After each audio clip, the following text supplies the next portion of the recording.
नमस्कार दोस्तों, GNS news में आपका स्वागत है। हर उपयोगी जानकारी और काम की खबर से अपडेट रहने के लिए अभी सब्सक्राइब करें हमारे चैनल को और साथ में बेल आइकन भी प्रेस कर ले और वीडियो को ज्यादा से ज्यादा दोस्तों में शेयर करें। तो चलिए बढ़ते हैं खबरों की ओर। आपको बता दें, सुखविंदर सिंह सुक्खू ने रविवार को हिमाचल प्रदेश के मुख्यमंत्री के रूप में शपथ ग्रहण की है। शपथ ग्रहण लेने के बाद उन्होंने कहा कि हमने 10 गारंटियां दी है और हम उन्हें लागू करेंगे।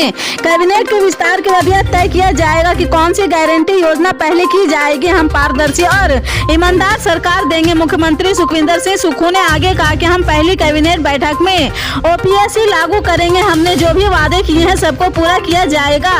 रविवार को पूर्व नेता प्रतिपक्ष मुकेश अग्निहोत्री ने भी हिमाचल प्रदेश के उप मुख्यमंत्री के रूप में शपथ ली है। शिमला के रिज मैदान में आयोजित एक औपचारिक समारोह में राज्यपाल आरसी आलेकर ने उन्हें पद की शपथ दिलाई है। हिमाचल प्रदेश में नई सरकार के शपथ ग्रहण समारोह में कांग्रेस अध्यक्ष मल्लिकार्जुन खड़गे, सांसद राहुल गांधी और कांग्रेस की महासचिव प्रियंका गांधी वाड्रा सहित कांग्रेस के शीर्ष नेताओं ने भाग लिया। 4 बार के विधायक 58 वर्ष से सुखविंदर सिंह सुक्खू राज्य में कांग्रेस के पूर्व प्रमुख रहे हैं और एनएसयूआई व युवा कांग्रेस का भी हिस्सा लिया है। सुखविंदर सिंह सुक्खू 2013 से 2019 तक पार्टी के राज्य इकाई के अध्यक्ष रहे। सुक्खू हिमाचल प्रदेश में युवा कांग्रेस नेताओं को बढ़ावा देने और तैयार करने के पक्ष में रहे हैं। सुक्खू एक मध्यम वर्ग परिवार से आते हैं और गांधी परिवार का वफादार माना जाता है। वह बीजेपी के प्रेम कुमार धमूल के बाद हमीरपुर जिले से दूसरे मुख्यमंत्री बने हैं। कांग्रेस ने राज्य में विधानसभा चुनाव में 68 में से 40 सीटें जीती है।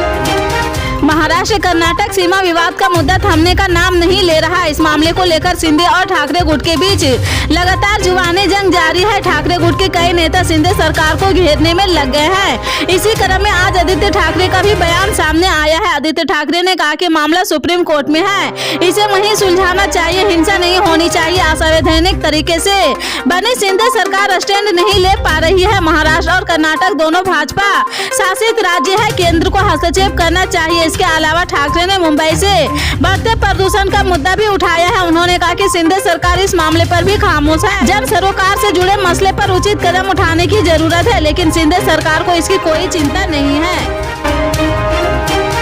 लखीमपुर खीरी में तिकुनिया कांड के मुख्य गवाह प्रभुजोत सिंह के छोटे भाई सर्वजीत सिंह पर जानलेवा हमला हुआ है।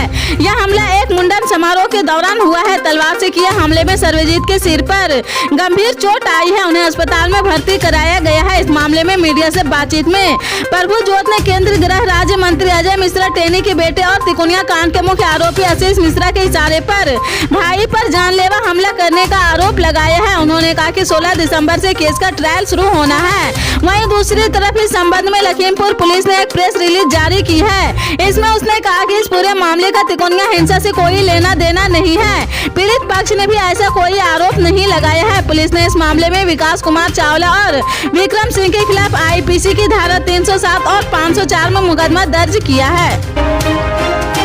यूपी के उपचुनाव में समाजवादी पार्टी को मिली जीत के बाद पार्टी के बड़े दिग्गज नेताओं ने आगामी निकाय चुनाव और लोकसभा 2024 के चुनाव में पूरी ताकत झोंकने शुरू कर दी। समाजवादी पार्टी के पूर्व कैबिनेट मंत्री अरविंद कुमार सिंह गोप ने बाराबांकी के अपने निजी आवास पर पार्टी के कार्यकर्ताओं के साथ बैठक के दौरान प्रदेश सरकार को घेरते हुए कहा कि लोकसभा 2024 के चुनाव में बिना अखिलेश के केंद्र में सरकार नहीं बन सकती है। अरविंद कुमार सिंह गोप ने कहा कि आज बेरोजगारी बढ़ी है, हर वर्ग परेशान है। रामपुर के चुनाव में सत्ता का दुरुपयोग किया गया है, जनता बदलाव चाहती है। इसी के साथ उन्होंने कहा कि बड़ा परिवर्तन 2024 में होगा। निकाय चुनाव में पार्टी मजबूती से लड़ेगी। इसी के साथ बीजेपी पर तंज कसते हुए कहा कि सरकार से सब दुखी है। पूर्व मंत्री ने कहा कि हम जनता के बीच रहते हैं। समाजवादी पार्टी गरीब नौजवान किसान की पार्टी है। आज सरकार किसान नौजवानों की नहीं सुन रही।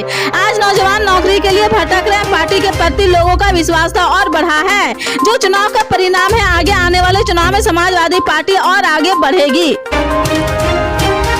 राजस्थान में चल रही भारत जोड़ो यात्रा में सचिन पायलट हर दिन राहुल गांधी के साथ पैदल चल रहे हैं। 4 दिसंबर को भारत जोड़ो यात्रा ने राजस्थान में प्रवेश किया है। उस दिन को छोड़कर 5 दिसंबर से सचिन पायलट लगातार राहुल गांधी के साथ चल रहे। सचिन पायलट की कोई ना कोई फोटो राहुल गांधी के साथ हर दिन सोशल मीडिया पर चर्चा में रहती है। ऐसे में इसके सियासी मायने भी निकाले जा रहे। पहले दिन ही सचिन पायलट और अशोक गहलोत भारत जोड़ो यात्रा में एक साथ दिखे थे। दोनों ने इस यात्रा में एक साथ चलकर अच्छा संदेश दिया था।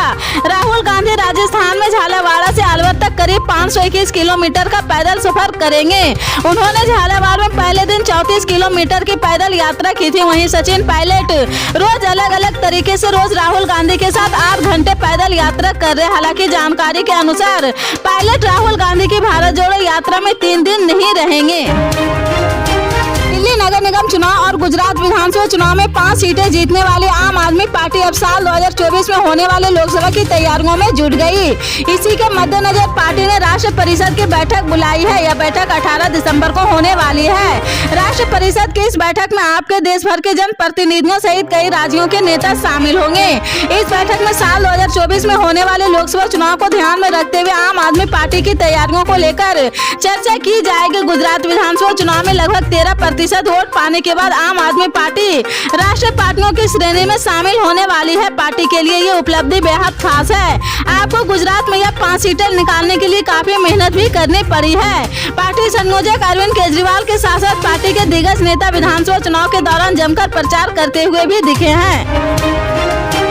हिमाचल में जीत के बाद कांग्रेस हाईकमान ने 48 घंटे के भीतर ही मुख्यमंत्री को लेकर उलझी गिरफ्तारी को सुलझा लिया है। वीरभद्र की विरासत को नजरअंदाज कर पार्टी ने सुखविंदर सिंह सुक्खू को नया सीएम बनाया है। कहा जा रहा है कि इस फैसले के पीछे कांग्रेस महासचिव प्रियंका गांधी की अहम भूमिका है। रिपोर्ट्स के मुताबिक हिमाचल में रिजल्ट के बाद से ही कांग्रेस हाईकमान खासकर प्रियंका गांधी सक्रिय हो गई है। प्रियंका शिमला में मौजूद ऑब्जर्वर से लगातार संपर्क में रही है और आखिर में विधायकों की राय जानने के बाद हाईकमान ने सुक्खू के नाम पर मुहर लगा दी है। 2019 में पॉलिटिक्स में एंट्री करने के बाद प्रियंका कांग्रेस हाईकमान के लिए कई बार संकट मोचक की भूमिका निभा चुकी है। इनमें राजस्थान में बागी सचिन पायलट को मनाने से लेकर पंजाब में कैप्टन अरविंदर सिंह को सत्ता से हटाने तक के फैसले शामिल है। सितंबर 2022 में कांग्रेस अध्यक्ष पद के लिए नामांकन भरा जा रहा था। गांधी परिवार के बाद अशोक गहलोत ने भी पर्चा नहीं भरने की बात कह दी है। गहलोत ने मना करने के बाद कद्दावर नेता दिग्विजय सिंह ने अध्यक्ष के लिए पर्चा भरने का ऐलान कर दिया है। दिग्विजय और शशि थरूर के बीच मुकाबला तय माना जा रहा था, लेकिन नामांकन से एक रात पहले सोनिया प्रियंका के बीच करीब 2 घंटे तक मीटिंग चली है। यह मीटिंग सोनिया के आवास 10 जनपद पर न होकर प्रियंका के निजी आवास पर हुई है। मीटिंग के कुछ घंटे बाद ही गांधी परिवार के करीबी मल्लिकार्जुन खड़गे ने उपचुनाव लड़ने का ऐलान कर दिया है। गांधी परिवार के करीबी होने की वजह से खड़गे चुनाव में भी जीत गए हैं। शराब घोटाले मामले में सीबीआई ने रविवार को तेलंगाना के मुख्यमंत्री के चंद्रशेखर राव की बेटी और तेलंगाना विधान परिषद सदस्य कलव कुंतला कविता से उनके आवास पर पूछताछ की है। इस दौरान के कविता ने भी सीबीआई का सहयोग किया है। इससे पहले वह कह चुकी थी कि वह केंद्रीय एजेंसी के साथ पूछताछ में पूरा सहयोग करेगी। अपने समर्थकों से भी उन्होंने सहयोग करने का अनुरोध किया है। इसके बावजूद सीबीआई की पूछताछ से पहले टीआरएस कार्यकर्ताओं ने हैदराबाद के बंजारा हिल्स स्थित कविता के आवास के आसपास पोस्टर लगा दिए हैं। इसमें लिखा था कि एक योद्धा की बेटी कभी नहीं डरेगी, हम कविता के साथ है। गौरतलब है कि सीबीआई ने पहले से समन जारी किया था, लेकिन कविता ने अपनी वस्तुता का हवाला देते हुए सीबीआई से कोई अन्य तारीख देने के लिए अपील की थी। कई ने 5 दिसंबर को सीबीआई को पत्र लिखा था। इसके बाद अधिकारियों ने 11 दिसंबर को कविता के घर जाने का फैसला किया है। देश में इस वक्त यूनिफॉर्म सिविल कोड पर काफी चर्चा हो रही। सांसद के शीतकालीन सत्र में इसको लेकर बीजेपी के सांसद की तरफ से प्राइवेट मेंबर बिल पेश किया गया है। इस मामले पर अब एआईएम चीफ और हैदराबाद के सांसद असदुद्दीन अवैसी की प्रतिक्रिया भी सामने आई है। अवैसी के मुताबिक यूनिफॉर्म सिविल कोड पर बीजेपी लोगों को गुमराह कर रही। अवैसी ने कहा, महंगाई और बेरोजगारी के मुद्दे से ध्यान बांटने के लिए मोदी सरकार इस तरह की बातें कर रही। अवैसी ने आरोप लगाया है कि मुसलमानों को ठिकाने लगाने के लिए यूनिफॉर्म सिविल कोड लाने की बात कही जा रही है। न्यूज चैनल के कार्यक्रम में अवैसी से जब 4 साथियों पर सवाल किया गया तो उन्होंने बीजेपी पर आरोप लगाते हुए कहा, ये लोग लिव एंड रिलेशनशिप को मंजूरी देते हैं, इसमें कितनी शादियां होती है। उन्होंने कहा कि ये 4 शादियों को जायजा मानते हैं। अवैसी ने कहा, कुरान में लिखा गया है कि यदि आप दूसरी शादी करते तो आपको हर चीज से इंसाफ करना होगा। यदि कोई ऐसा करता है तो उसकी पत्नी हो रही उसके बच्चे को प्रॉपर्टी में पूरा हक मिलेगा, लेकिन लिव इन रिलेशनशिप में किसको हक मिलता है। पल पल के अपडेट जानने के लिए जुड़े रहें आप अपने जीएनएस न्यूज चैनल से। मिलते हैं अगली बड़ी खबर के साथ, तब तक के लिए जय हिंद।